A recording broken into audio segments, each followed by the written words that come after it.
Friends, ಎಲ್ರಿಗೂ ನಮಸ್ಕಾರ. ವಿಜಯ ಪಾಕಶಾಲೆಗೆ ಸ್ವಾಗತ.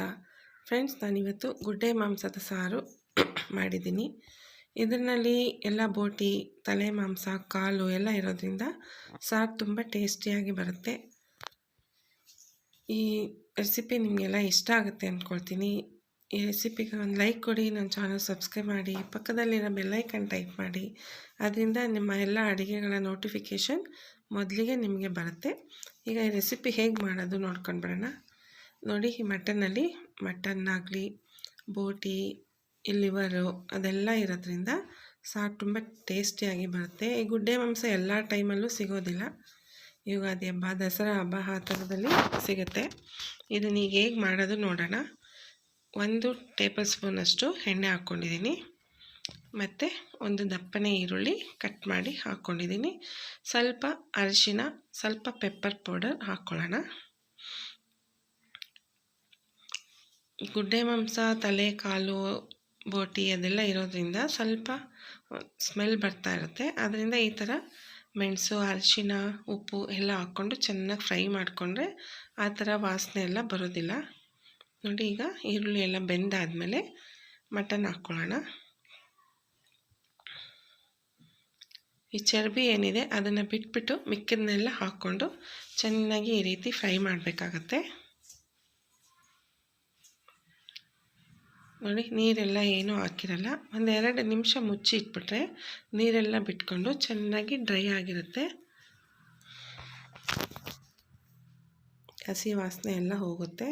ಉಪ್ಪು ಹಾಕ್ಕೊಳ್ಳೋಣ. ಇವಾಗ ರುಚಿಗೆ ತಕ್ಕಷ್ಟು. ಮಟನ್ ಬೇಯಕ್ಕೆ ಎಷ್ಟು ಬೇಕೋ ಅಷ್ಟು ಹಾಕ್ಕೊಳ್ಳಿ. ಆಮೇಲೆ ಬೇಕಾದರೆ ಸಾರಿಗೊಂದು ಸ್ವಲ್ಪ ಸೇರಿಸ್ಕೊಂಡ್ರೆ ಆಗುತ್ತೆ. ಈಗ ಚೆನ್ನಾಗಿ ಫ್ರೈ ಆಗಿದೆ. ಈಗ ಒಂದು ವಿಷಲ್ ಹಾಕ್ದಿರೇ ಒಂದು ಸ್ವಲ್ಪ ಬಿಡೋಣ. 5 ನಿಮಿಷ ಬಿಟ್ಟರೆ ನೋಡಿ ಈ ಥರ ನೀರು ಬಿಟ್ಕೊಳ್ಳುತ್ತೆ.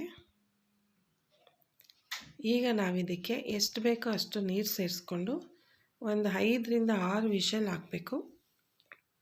ಯಾಕಂದರೆ ಗುಡ್ಡೆ ಮಾಂಸ ಎಲ್ಲ ಬೇಗ ಬೇಯೋದಿಲ್ಲ. ಅದರಿಂದ ಒಂದು 5-6 ವಿಷಲ್ ಆಗಲಿ. ಅಷ್ಟರಲ್ಲಿ ನಾವು ಮಸಾಲೆ ರೆಡಿ ಮಾಡ್ಕೊಳ್ಳೋಣ.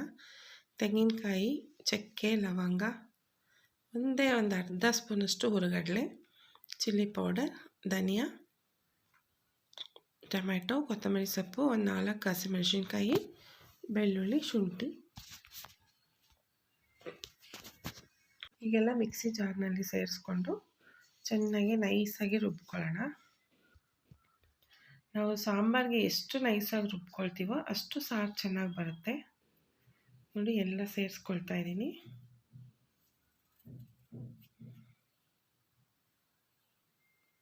ಈಗ ನಾವು ಮಿಕ್ಸಿಯಲ್ಲಿ ಪೇಸ್ಟ್ ಮಾಡ್ಕೊಳ್ಳೋಣ. ಈಗ ಇದಕ್ಕೆ ಧನಿಯಾ ಪೌಡರು, ಚಿಲ್ಲಿ ಪೌಡರ್ ಹಾಕಿ ಅದನ್ನು ಸೇರಿಸಿ ರುಬ್ಬಿಟ್ಕೊಳ್ಳೋಣ. ನೋಡಿ, ಎಷ್ಟು ನೈಸಾಗಿ ಪೇಸ್ಟ್ ಆಗಿದೆ. ಈ ಥರ ಆದರೆ ತುಂಬ ಚೆನ್ನಾಗಿ ಸಾರು ಬರುತ್ತೆ. ನೋಡಿ, ಈಗ ಕುಕ್ಕರ್ 5-6 ವಿಷಲ್ ಕೂಗಿಸಿದ್ದೀನಿ.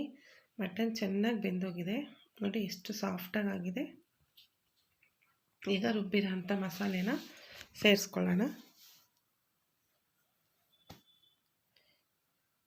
ಅದೇ ಜಾರಿಗೆ ಸ್ವಲ್ಪ ನೀರು ಹಾಕ್ಕೊಂಡು ನಮಗೆ ಎಷ್ಟು ಸಾರು ಗಟ್ಟಿ ಬೇಕೋ ಅಷ್ಟು ನೀರು ಹಾಕ್ಕೊಳ್ಳೋಣ.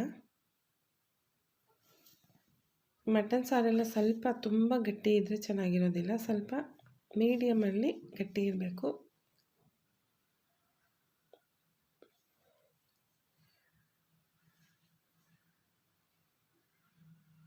ನೋಡಿ, ಇಷ್ಟು ಕನ್ಸಿಸ್ಟೆನ್ಸಿ ಇದ್ದರೆ ಸಾಕು. ಇಷ್ಟು ಗಟ್ಟಿ ಇದ್ದರೆ ಸಾಕಾಗುತ್ತೆ. ಮುದ್ದೆಗೆ, ಅನ್ನಕ್ಕೆ, ಚಪಾತಿ, ದೋಸೆ, ಇಡ್ಲಿ ಎಲ್ಲದಕ್ಕೂ ತುಂಬ ಚೆನ್ನಾಗಿರುತ್ತೆ. ಈಗ ವಿಷಲ್ ಏನೂ ಹಾಕೋದು ಬೇಡ. ಚೆನ್ನಾಗಿ ಕುದೀಲಿ ಮಸಾಲೆ ಎಲ್ಲ. ನೋಡಿ, ಮಸಾಲೆ ಎಲ್ಲ ಚೆನ್ನಾಗಿ ಬೆಂದಿದೆ. ಈಗ ಈ ಚರ್ಬಿ ಏನಿದೆಯೋ, ಈ ಫ್ಯಾಟು, ಅದನ್ನು ಸೇರಿಸ್ಕೊಳ್ಳೋಣ. ಈಗ ಇನ್ನೊಂದು 2 ಕುದಿದ್ರೆ ಆ ಫ್ಯಾಟೆಲ್ಲ ಬೆಂದೋಗ್ಬಿಡುತ್ತೆ. ಆವಾಗ ಚೆನ್ನಾಗಿರುತ್ತೆ. ಕಸೂರಿ ಮೇಥಿ ಹಾಕ್ತಾಯಿದ್ದೀನಿ. ಕಸೂರಿ ಮೇಥಿ ಇಲ್ಲ ಅಂದರೆ ಮೆಂತ್ಯ ಸೊಪ್ಪು ಅದನ್ನು ಹಾಕ್ಕೋಬೋದು. ಮೆಂತ್ಯ ಸೊಪ್ಪು ಹಾಕೋದ್ರಿಂದ ಒಳ್ಳೆ ಸುವಾಸನೆ ಬರುತ್ತೆ. ಸಾಂಬಾರು ತುಂಬ ಚೆನ್ನಾಗಿರುತ್ತೆ. ನೋಡಿ, ಈಗ ಗುಡ್ಡೆ ಮಾಂಸದ ಸಾರು ರೆಡಿಯಾಗಿದೆ. ಜೊತೆಗೆ ಮುದ್ದೆ, ಅನ್ನ ಎಲ್ಲ ಮಾಡಿದ್ದೀನಿ. ತುಂಬ ಒಂದು ಒಳ್ಳೆ ರೆಸಿಪಿ. ಈ ರೆಸಿಪಿಗೊಂದು ಲೈಕ್ ಕೊಡಿ, ನನ್ನ ಚಾನಲ್ ಸಬ್ಸ್ಕ್ರೈಬ್ ಮಾಡಿ ಮತ್ತು ಫ್ರೆಂಡ್ಸ್ಗೆಲ್ಲ ಶೇರ್ ಮಾಡೋದಂತೂ ಮರಿಬೇಡಿ. Thank you. Take care. Bye bye. See you again.